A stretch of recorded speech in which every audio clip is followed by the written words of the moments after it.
अस्सलाम वालेकुम स्टूडेंट्स, कैसे हैं आप सब। उम्मीद है आप खैरियत से होंगे। स्टूडेंट्स, हमने चैप्टर नंबर 8 स्टार्ट किया हुआ है फर्स्ट ईयर फिजिक्स का वेव्स। लास्ट टाइम जो है वो हमने बड़ी डिटेल से जो है वो डिस्कस किया था कि वेव्स होती क्या, उनकी टाइप्स क्या होती हैं। देन हमने जो है वो रिलेशन देखा था पार्ट डिफरेंस और फेज डिफरेंस के बिटवीन। स्टूडेंट्स, उससे नेक्स्ट जो टॉपिक है वो है प्रिंसिपल ऑफ सुपरपोजिशन। तो आज हम जो है वो अंडरस्टैंड करेंगे कि प्रिंसिपल ऑफ सुपरपोजिशन क्या होती है। देन स्टूडेंट्स, आपका जो फोकस है वो बोर्ड पर होना चाहिए। प्रिंसिपल ऑफ सुपरपोजिशन क्या होती है। स्टूडेंट्स, लास्ट टाइम मैंने आपको बताया था कि हम स्लिंग की स्प्रिंग लेते हैं। स्लिंग की स्प्रिंग जो है वो ऐसा स्प्रिंग बहुत लूजली होता है। मींस कि अगर आप जो है उसको डिस्टर्ब करते हैं तो क्या होता है, वो अपनी शेप को चेंज कर लेता है। ओके, और जैसे ही जो है उसकी शेप में चेंजिंग आती है वो दोबारा जो है वो ओरिजिनल शेप में वापस नहीं आ पाती। तो ऐसा स्प्रिंग क्या जाता है, स्लिंग की स्प्रिंग। स्टूडेंट्स, यहाँ पर जो है वो मैंने एक स्लिंग की स्प्रिंग लिया हुआ है, उसको दोनों फिक्स्ड एक्सिस के साथ जो है वो रिजिड बॉडीज के साथ अटैच किया हुआ है। अब स्टूडेंट्स, मैं क्या करता हूँ, इसको दोनों एंड्स पर जो है वो इसको डिस्टर्ब करता हूँ। जब इसको दोनों एंड्स पर जर्क करूंगा, इसको डिस्टर्ब करूंगा, तो इसमें क्या पैदा होंगी, वेव्स पैदा होंगी। ओके है। जब ये दोनों वेव्स जो है क्या करेंगी, एक दूसरे की तरफ जो है वो मूव करेंगी।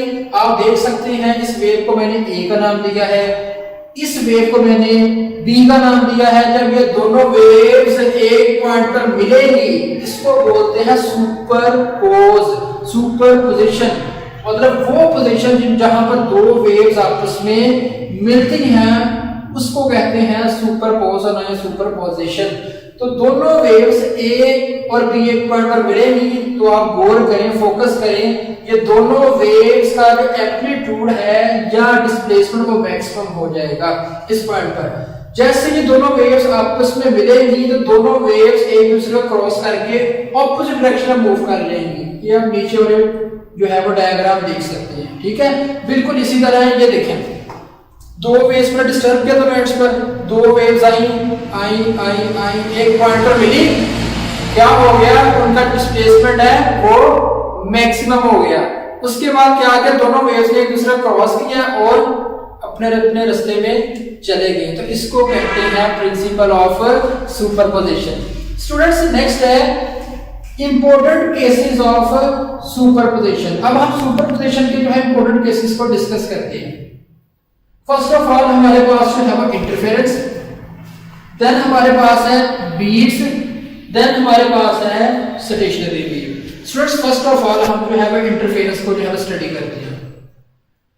What is interference. यहां पर मैंने इंटरफेरेंस की डेफिनेशन लिखी हुई है, superposition of two waves. Superposition का मतलब दो वेव्स का एक पॉइंट पर मिल जाना। Superposition of two waves having same frequency travelling in the same direction produce the phenomena of interference. इसका मतलब ये है कि हमारे पास दो वेव्स जिनकी फ्रीक्वेंसी सेम हो और वो एक ही डायरेक्शन में ट्रैवल करें, तो ऐसा वेव्स जो प्रोड्यूस होते हैं वो क्या कहलाती है, इंटरफेरेंस। अब यहां पर इंटरफेरेंस की दो टाइप्स होती है। Next, constructive interference, destructive interference. First of all समझते हैं कंस्ट्रक्टिव इंटरफेरेंस क्या होता है। ये देखिए स्टूडेंट्स, ये मेरे पास एक कंप्लीट वेव है। लास्ट टाइम हमने पढ़ा था कंप्लीट वेव की जो लेंथ है उसको वेव लेंथ बोलते हैं। तो ये कंप्लीट वेव ओके है, और यहां पर भी एक कंप्लीट वेव। अब क्या होता है, दोनों वेव्स की देखें फ्रीक्वेंसी भी सेम है, ओके है, और दोनों ऑपोजिट डायरेक्शन में ट्रैवल कर रही है, इस डायरेक्शन में और ये इस डायरेक्शन में। अब स्टूडेंट्स नोट करें कि जब ये नॉर्मल लाइन में इक्विलिब्रियम पोजीशन से ऊपर मैंने आपको कहा था क्रेस्ट होता है और नीचे वाला ट्रफ होता है। ऊपर वाला क्या होता है, क्रेस्ट ट्रफ। तो ये कौन सी वेव्स बन रही है, ट्रांसफर वेव बनेगी। ट्रांसफर वेव में क्रेस्ट ट्रफ बनता है। अब स्टूडेंट्स, अगर क्रेस्ट के ऊपर फॉल करें तो क्या होगा, ये वेव का जो एम्पलीट्यूड है वो डबल नहीं हो जाएगा। ये देखें एम्पलीट्यूड डबल हो गया, means that displacement vertical displacement maximum हो गया। अब ये देखें जहां पर ट्रफ पर फॉल करेगा उसका भी जो एम्पलीट्यूड है या डिस्प्लेसमेंट है वो रिवर्स डायरेक्शन में मैक्सिमम हो जाएगा। ओके है, ये कहलाता है कंस्ट्रक्टिव इंटरफेरेंस। अब बात करते हैं डिस्ट्रक्टिव इंटरफेरेंस क्या होता है। जब हमारे पास क्रेस्ट ट्रफ के ऊपर फॉल करता है तो दोनों वेव्स एक दूसरे को कैंसिल आउट कर देती हैं, तो रिजल्ट में डिस्प्लेसमेंट क्या मिलता है? जीरो। क्या मिलता है? जीरो। सेम इसी तरह हमारे पास अगर ट्रफ क्रस्ट के ऊपर फॉल करे, ट्रफ क्रस्ट के ऊपर फॉल करे तो दोनों वेव्स एक दूसरे को क्या कर देंगी? Cancel out. जब कैंसिल आउट करेगी तो हमारा रिजल्ट क्या होगा? जीरो। डिस्प्लेसमेंट क्या निकलेगा? जीरो। मींस दैट कि हमारे पास कोई भी वेव आउटपुट पे नहीं मिलेगी, that is called disruptive interference.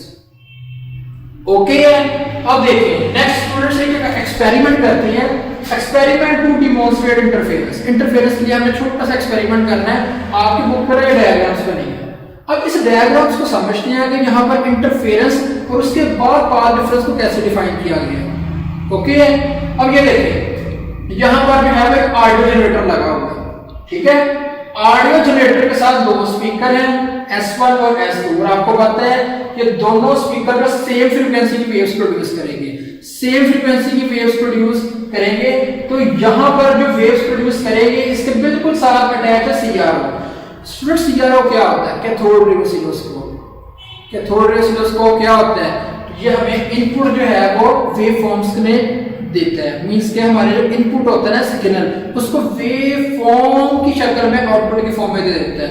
आपने देखा होगा कि वो जब आप हॉस्पिटल्स में जाते हैं तो बिल्कुल बेड के साथ एक छोटा सा टीवी सा पड़ा होता है, वो CRO होता है एक्चुअली।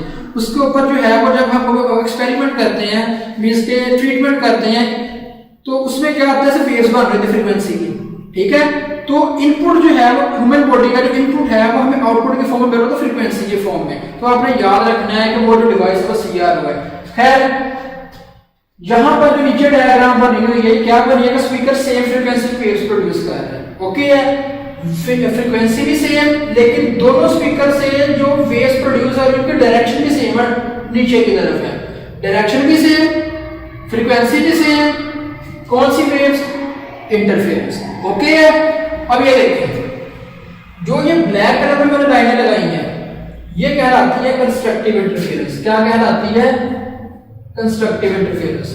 और ये जो डॉटेड लाइन में रेड कलर की लाइंस हैं ये कहलाती है डिस्ट्रक्टिव इंटरफेरेंस। डॉटेड वाली डिस्ट्रक्टिव इंटरफेरेंस और विदाउट डॉटेड वाली लाइंस ब्लैक कलर में वो कंस्ट्रक्टिव इंटरफेरेंस। अब स्टूडेंट्स आप एक चीज नोट करें, यहां पर मैंने ना नाम दिए होंगे पॉइंट्स को, पॉइंट्स के नाम दिए होंगे, गौर करें जरा। ये ब्लैक लाइन इस रेड लाइन के ऊपर जाकर मीट कर रही है, कोइंसाइड कर रही है, दूसरे को कट करके गुजर रही है। जहां पर डिस्ट्रक्टिव इंटरफेरेंस कंस्ट्रक्टिव इंटरफेरेंस पर फॉल करेगी, ठीक है, वहां पर डिस्प्लेसमेंट क्या होगा? जीरो। डिस्ट्रक्टिव कंस्ट्रक्टिव पे फॉल करेगा, डिस्प्लेसमेंट है जीरो। अब एक और चीज नोट करें, हमारे पास ये पॉइंट 5 है, पॉइंट क्या है? 5 है। अब यहां पर जो हमारे पास ब्लैक लाइन है कंस्ट्रक्टिव इंटरफेरेंस, और ये जो ब्लैक लाइन है कंस्ट्रक्टिव इंटरफेरेंस, ये एक दूसरे पर मीट कर रही है। जब कंस्ट्रक्टिव कंस्ट्रक्टिव के ऊपर मीट करती है तो एम्पलीट्यूड क्या हो जाता है? डबल। डिस्प्लेसमेंट क्या हो जाता है? डबल हो जाता है। ओके है। अब यहां पर ना एक आपको स्टूडेंट्स चीज याद रखनी है, दो कंस्ट्रक्टिव इंटरफेरेंस के बिटवीन जो हमारे पास स्टूडेंट्स आपने याद रखना है, दो कंस्ट्रक्टिव के दरमियान जो पाथ डिफरेंस होता है ना वो लैम्डा होता है, और दो डिस्ट्रक्टिव के बिटवीन जो पाथ डिफरेंस होता है वो क्या होता है? लैम्डा। दो कंस्ट्रक्टिव के बिटवीन डिस्टेंस लैम्डा, दो डिस्ट्रक्टिव के बिटवीन डिस्टेंस लैम्डा। मतलब अगर दो ब्लैक लाइंस हैं, दोनों कंस्ट्रक्टिव नहीं है, तो इनके बिटवीन डिस्टेंस क्या होगा? लैम्डा होगा। ये देखिए ये दो ब्लैक लाइंस, इनके बिटवीन डिस्टेंस क्या है? लैम्डा। इसी तरह ये जो डॉटेड लाइंस हैं ये कौन सी डिस्ट्रक्टिव इंटरफेरेंस है? ये कौन सी लाइंस है? डिस्ट्रक्टिव इंटरफेरेंस की। तो यहां पर जो डिस्ट्रक्टिव के बिटवीन जो डिस्टेंस है वो क्या कहलाएगा? लैम्डा कहलाएगा। अगर मैं बात करूं एक कंस्ट्रक्टिव ब्लैक लाइन और एक डिस्ट्रक्टिव रेड डॉटेड लाइन, तो इनके बिटवीन जो डिस्टेंस होगा वो क्या होगा? Lambda by. जस्ट स्टूडेंट आपने ये याद रखना है, दो कंस्ट्रक्टिव के बिटवीन लैम्डा, दो डिस्ट्रक्टिव के बिटवीन लैम्डा। अगर ऑपोजिट हो, कंस्ट्रक्टिव डिस्ट्रक्टिव हो, तो उनके बिटवीन डिस्टेंस क्या होगा? Lambda by 2। चलिए स्टूडेंट्स अब हम ना कंस्ट्रक्टिव इंटरफेरेंस और डिस्ट्रक्टिव इंटरफेरेंस के लिए पार्ट डिफरेंस को डिफाइन करते हैं, फाइंड करते हैं क्या होता है। Students first of all constructive interference की बात करते हैं। दो कंस्ट्रक्टिव इंटरफेरेंस के बिटवीन क्या होता है? स्टूडेंट्स आप देखें यहाँ पर ना मैंने पॉइंट P3 के लिए जो है पॉइंट डिफरेंस फाइंड किया हुआ है। ये देखो पॉइंट P3 कहाँ पे है, ये पड़ा हुआ है, कहाँ पे है, ये पड़ा हुआ है, ठीक है। यहाँ पर ये जो ब्लैक लाइन है और ये ब्लैक लाइन, दो कंस्ट्रक्टिव इंटरफेरेंस एक दूसरे के ऊपर क्या कर रही है, कोइंसाइड कर रही है, मीट कर रही है, ओके है। तो दो कंस्ट्रक्टिव इंटरफेरेंस एक दूसरे के ऊपर मीट कर रही है। अब हमने यहाँ पर पार्ट डिफरेंस फाइंड करना है। पार्ट डिफरेंस कैसे फाइंड करना है, स्पीकर S2 का डिस्टेंस इस पॉइंट 3 तक फाइंड करना है, फिर S1 स्पीकर का डिस्टेंस इस पॉइंट P3 तक फाइंड करना, फिर दोनों को हमने क्या कर देना, माइनस कर देना, तो हमारे पास पाथ डिफरेंस आ जाएगा। फर्स्ट ऑफ ऑल देखिए S2 स्पीकर का पॉइंट P3 तक पाथ क्या आता है, ये कोर्स सुनिएगा। ये देखिए ये ब्लैक लाइन, ये देखिए ये ब्लैक लाइन क्या है, कंस्ट्रक्टिव इंटरफेरेंस, और ये ब्लैक लाइन कंस्ट्रक्टिव इंटरफेरेंस। दो ब्लैक लाइंस के बिटवीन डिस्टेंस क्या हुआ, लैम्डा, ओके। दो ब्लैक लाइंस के बिटवीन, दो कंस्ट्रक्टिव लाइंस के बिटवीन वेवलेंथ डिस्टेंस क्या हुआ, लैम्डा। सेम इसी तरह इन दो ब्लैक लाइंस के बिटवीन, ये देखिए इन दो ब्लैक लाइंस के बिटवीन डिस्टेंस लैम्डा आ गया पॉइंट P3, तो लैम्डा प्लस लैम्डा कितना हो गया, 2 लैम्डा। ये देखिए S2 स्पीकर से लेके पॉइंट P3 तक का जो डिस्टेंस है वो कितना है, 2 लैम्डा, ओके हो गया। अब स्टूडेंट्स नेक्स्ट हमारे पास हमने पाथ जो है वो जो डिस्टेंस है वो फाइंड करना स्पीकर S1 से लेके पॉइंट P3 तक। गौर करें जरा, ये स्पीकर में जो लाइन है ब्लैक कंस्ट्रक्टिव लाइन, इस लाइन से लेके इस ब्लैक लाइन तक का डिस्टेंस क्या है, लैम्डा, ओके है। फिर हमारे पास इस ब्लैक लाइन से लेके इस ब्लैक लाइन तक का डिस्टेंस क्या है, लैम्डा आ गया पॉइंट P3, मतलब स्पीकर S1 से लेके पॉइंट P3 तक का जो डिस्टेंस है वो लैम्डा प्लस लैम्डा 2 लैम्डा है। फिर देखिए S1 से लेकर P3 तक का डिस्टेंस क्या है, 2 लैम्डा। अगर दोनों को माइनस करेंगे, क्योंकि हम डिफरेंस लेते हैं, डिफरेंस में हम क्या करते हैं, दो वैल्यूज को माइनस करते हैं। जब दोनों माइनस करेंगे आंसर क्या आएगा, 0 आएगा, ओके हो गया। एक दूसरी आपको चीज याद रखनी है, अगर हमारे पास वैल्यूज हो लैम्डा की, क्या वैल्यूज हो, 0 हो, लैम्डा हो, 2 लैम्डा हो एंड सो ऑन हो, ओके। तो हमारे पास क्या कहलाएगा, कंस्ट्रक्टिव इंटरफेरेंस कहलाएगा। तो हमारे पास आंसर क्या आ रहा है, 0 आ रहा है, और आंसर 0 आने का मतलब है ये कौन सी वैल्यू है, कंस्ट्रक्टिव इंटरफेरेंस की है। नेक्स्ट स्टूडेंट्स बात करते हैं डिस्ट्रक्टिव इंटरफेरेंस की। स्टूडेंट्स अगर हमारे पास वेवलेंथ पार्ट डिफरेंस की वैल्यूज आती है λ/2, 3 λ/2, 5 λ/2, अगर ये वैल्यूज आती है तो हम कहेंगे ये डिस्ट्रक्टिव इंटरफेरेंस होगा, लेकिन हम खुद से नहीं कहेंगे, हम इसको एक्सपेरिमेंटली देखेंगे। अब स्टूडेंट्स यहाँ पर मैंने दो स्पीकर्स का डिस्टेंस लिया हुआ पॉइंट P2 तक का। डिस्ट्रक्टिव इंटरफेरेंस कब बनता है, जब एक कंस्ट्रक्टिव लाइन एक डिस्ट्रक्टिव लाइन को प्रोफाइल करती है, मतलब एक ब्लैक लाइन रेड कलर की डॉट लाइन को प्रोफाइल करेगी, तो वहां पर बनेगा डिस्ट्रक्टिव इंटरफेरेंस। तो यहां पर मैंने पॉइंट लिया P2। स्टूडेंट्स नोट करें जरा, ये जो हमारे पास पॉइंट P2 है ये वाला, यहां पर ब्लैक लाइन इस रेड डॉटेड लाइन को पर मीट नहीं कर रही, कोइंसाइड कर रही है, तो ये क्या कहलाएगा, डिस्ट्रक्टिव इंटरफेरेंस, ओके है। अब हमने पॉइंट P2 तक का डिस्टेंस फाइंड करना स्पीकर S2 से और स्पीकर S1 तक। अगेन सुनिएगा, स्पीकर S2 से P2 तक का डिस्टेंस क्या आता है, देखिए इस ब्लैक लाइन से इस ब्लैक लाइन का डिस्टेंस लैम्डा, इस ब्लैक लाइन से इस ब्लैक लाइन का डिस्टेंस लैम्डा। आंसर कितना आ गया, 2 लैम्डा, ओके है। अगेन सुनिए, दो कंस्ट्रक्टिव लाइंस के बिटवीन डिस्टेंस लैम्डा, दो कंस्ट्रक्टिव लाइंस के बिटवीन डिस्टेंस लैम्डा, ओके है। आंसर टोटल कितना आ गया, 2 लैम्डा। अब हमारे पास ब्लैक लाइन से लेके इस डिस्ट्रक्टिव लाइन तक का डिस्टेंस क्या आता है, λ/2। देखिए कंस्ट्रक्टिव और डिस्ट्रक्टिव के बिटवीन डिस्टेंस क्या आता है, λ/2। अगर हम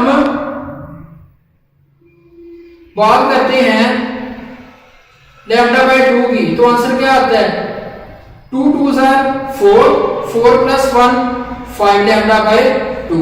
अगेन सुनिए, यहां पर ब्लैक लाइन और यहां पर ब्लैक लाइन, डिस्टेंस कितना, लैम्डा, फिर यहां से लेके यहां तक का distance lambda, lambda plus lambda 2 lambda. तो हमारे पास S2 और P2 का डिस्टेंस कितना आ गया, 2 लैम्डा, फिर आ गया माइनस, फिर हमने डिस्टेंस फाइंड करना स्पीकर S1 से लेके P2 तक का डिस्टेंस गौर से सुनिएगा। ये ब्लैक लाइन से लेके इस ब्लैक लाइन का डिस्टेंस कितना है लैम्डा, और इस ब्लैक लाइन से लेके इस P2 का डिस्टेंस क्या है देखें जरा। ये कंस्ट्रक्टिव ब्लैक लाइन और रेड लाइन डिस्ट्रक्टिव, और कंस्ट्रक्टिव और डिस्ट्रक्टिव के बीच में डिस्टेंस लैम्डा बाय 2। तो अब हम क्या करते हैं, lambda plus lambda by 2, answer कितना आ गया 3 लैम्डा बाय 2। ये देखिए S1 और P2 का डिस्टेंस कितना आ गया 3 लैम्डा बाय 2। जब इनका एलसीएम लेंगे हमारे पास आंसर आता है लैम्डा बाय 2 का। तो स्टूडेंट्स जहां पर आंसर आएगा लैम्डा बाय 2 वो हमारे पास क्या कहलाएगा डिस्ट्रक्टिव इंटरफेरेंस। आप डिफरेंट पॉइंट्स के वैल्यूज इस तरह फाइंड कर सकते हैं। आई होप कि आपको इस लेक्चर की समझ आ गई होगी। अगर आपका कोई भी क्वेश्चन है तो आप मेरे YouTube चैनल पे कमेंट बॉक्स में जो है मुझसे पूछ सकते हैं, शेयर कर सकते हैं। तब तक के लिए आपसे इजाजत चाहता हूँ। अल्लाह हाफिज।